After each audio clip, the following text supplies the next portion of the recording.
Hello and welcome to a presentation of GCSE and IGCSE Business Studies for O-Level.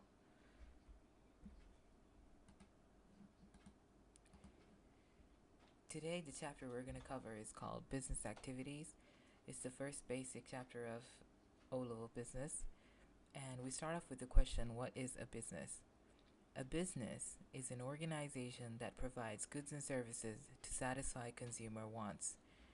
So basically an organization that identifies what the consumer or the average human desires and tries to produce products that meet these wants.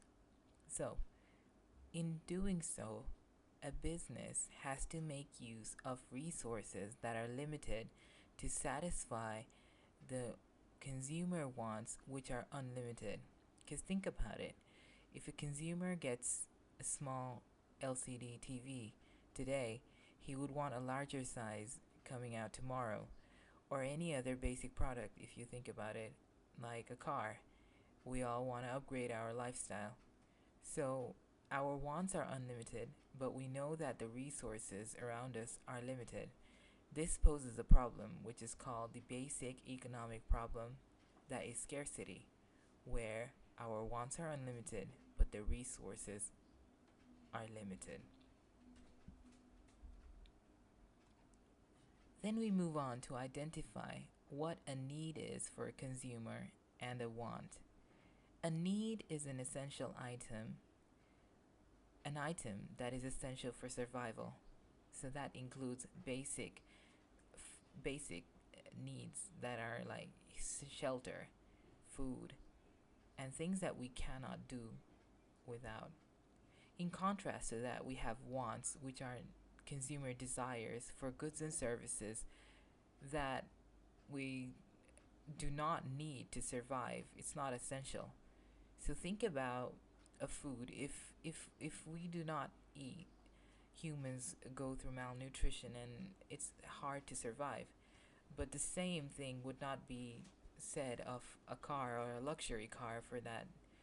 So it's essential for us to identify what is a need and what is a want for a business in order to determine the level of resources to be allocated.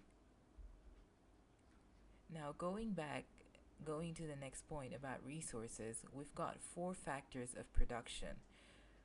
Combining these 4 factors of production, we produce goods and services. We start off with land.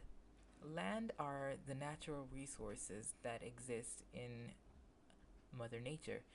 This would include oil, agriculture, crops, minerals, anything of the basic necessity that are provided by nature. Next, we move on to labor, which is essentially human resource, what we as humans input into production. Then we move on to capital. Capital in business terms is different than what accounting defines it as. Capital essentially in business terms would stand for both financing needs and the equipment, machinery that is needed for producing goods. Then last but not least, we have enterprise as a factor of production. This is the factor that is the risk-taking ability of an entrepreneur who essentially combines the other factors of production to produce goods and services. It is his duty to combine optimal levels of each resource in order to produce goods and services that satisfy consumer wants. So in order to make optimum use of resources, we already identified the fact that resources are limited. We move on to the fact that of opportunity cost.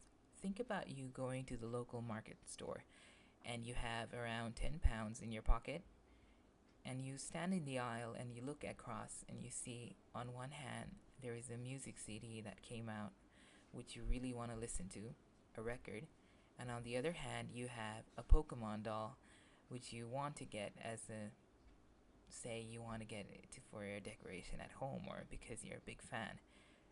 Essentially, with those 10 pounds, you could spend it either on the Pokemon doll, which costs the same as the music record.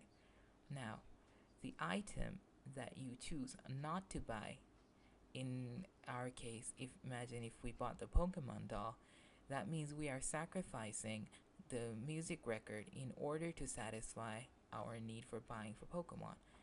The alternative that we have sacrificed is called the opportunity cost, which is essential to identify in business because it is an additional cost that we normally overlook. We move on to the next area of topic where, in order to maximize our resources, we humans have come up with a form of specialization and division of labor. Specialization is when people and business organizations concentrate on a particular task and try to make it their competency. Essentially, they try to become the masters at what they do. In contrast to that, actually, division of labor is another advanced form of specialization where you have a task broken down into small units, and each small unit is mastered by an individual in the workplace. This essentially takes the concept of specialization into a more bigger manufacturing process and essentially tries to maximize the benefits of specialization. We move on to the next area of topic where we talk about the advantages and disadvantages of division of labor.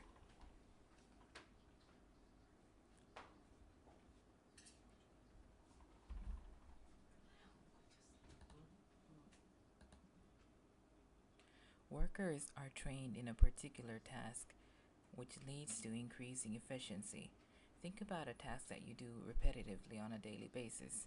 If the first time you try it, you're not that good at it, if you do it over 100 days, you would master it and you would do the same skill or same trade in very less time. This allows you to focus more time on other activities. If you think about it, if you keep doing the same work over and over again, life becomes pretty boring, which leads to demotivation.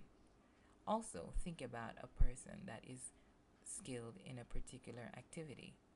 In case of that person going missing, in case of falling sick, this may bring a halt to a whole chain of production. Next, we move on to the concept of added value. Added value is another theory or concept of how to maximize the resources to make a profit. Added value essentially is the difference between the selling price of a product and the cost of raw materials or components used to produce it. If you think about an ice cream is produced from milk, sugar, flavorings. And think about the real retail price of an ice cream. Say, for example, a real retail price of an ice cream is $40. And think about the raw materials, not the cost of rent or any other things, but just the raw materials used in making that ice cream. Milk, sugar, flavorings is around $10. The added value of the product would be essentially 40 minus $10, which is $30. Businesses nowadays try to maximize added value because it directly results in increase in profits. Thus, there are two ways essentially you could increase added value of a product. You could either choose to increase the selling price by raising the price of the product, but then again, if you raise the price of a product, demand may fall because consumers may be put off by the extra increase. Or you could target costs. Businesses tend to target costs because it is within their capacity to reduce costs. This may include switching your suppliers that provide the basic raw materials, so you may sacrifice some quality of the raw materials for a cheaper price for an alternative source. This could cause a dip in quality, but which could again result into a bad reputation for your company. So it's really a weighed out, calculated decision to take. Thank you for being with us, and this is the end of chapter 1.